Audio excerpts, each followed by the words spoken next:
Enodo I know vi hunton I maja ito I do I ton jibufo me no why kin masin mi de gule ana mo me de wuru gba me fi be no why kin masin gule ton ana why no bi ana yi no bi ama ana ya kin masin gule ton eta for fi de we na ta for me da gun lo jibo na ro jire e me le kun ta for come mo me we jivi o egbe o ina so tun te come ene ma na ma so tun te come an me hen an for ton ro come donc c'est sûr que viol ro ko ro come I know vi hunton I manja ido I ho me no why sin mi de gule mi de mi do ayi mi tonji mi de bo fo I don't know vi atin su ton fi o atin su ma jo atin do atin kan home sin do vi no de home ma de ho sin home nu ede me fi ntunje mi de leo aja ko yo gbe nu re mi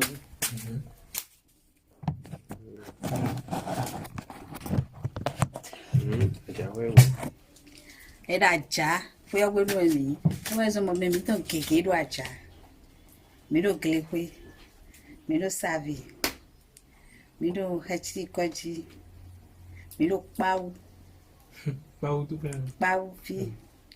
me do cocoto bem Ah. me do amo e no yo lo file do godo bem boy no do godo me sabe sabe godo me Godo me sabe ho che gbero fine Ka ba so me ko de ro fine I think mami tonji ai kuma mi to ai no le sai kuma ne o bi go sin fine o mi so no te fi de bua mi tin direto mi ya gbo me mi no hogbonu awen mi no hogbonu agbo me mi go sin bo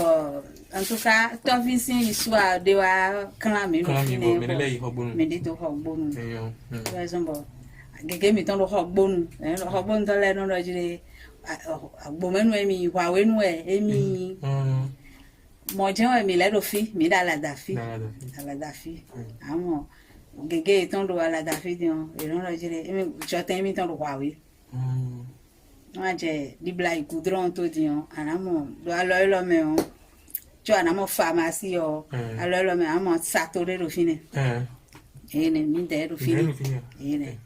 ai no file ro fine anse na no ni on wa we nu enu mi jo ten chero agbo me supo iton kale fo medele tin bo itele tun boya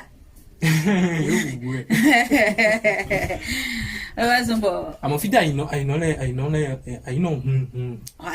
know vi hunton est-ce que I che vi hunton ko mi ton gbe da ho wa we re bo me tek pa chenu mi to gbo de tek pa chenu mi bon to gbo de pa anse na do agasu no amo medele no sin agasu no famille tin na lo agasu no famille da ho e no de ye do ho ogbon bo nse kle won irojirere togbo mi ton eji yonu fi pon aboji sunu kede ko nu kwantan waji yonu fi ro po ayin po de tan sunu vi ene ole o e mo da yo e no je atan ko bo e no lo bo me lo si iblo nu da ho de din bo e na to je atan na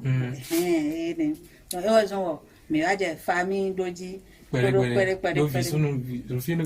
le so ko to ayaga ne e wa zo bo kege sin aga suno amo kege dion ya do sekloka ya do behansi ya do o mene o hazo ene adain ko ye jele ene ewe gbon fi ene ole mami tun vi yon vi ro po de agasuno do mi tun koto vi yon vi ro po de agasuno do e ti do ago hwe we yo lo mo eno yo lo bo yin jamo ne no mla ko esugo fi ja vivione ero chomo no era mla ko you know bo jage kle onero fine ero fi jame hu helu asi jame hu helu me wa me de hu chani mi de bi tu me ne ya I no vi hun tonu aje no to hun kai Era, you know, bedi do mo, de. Mhm.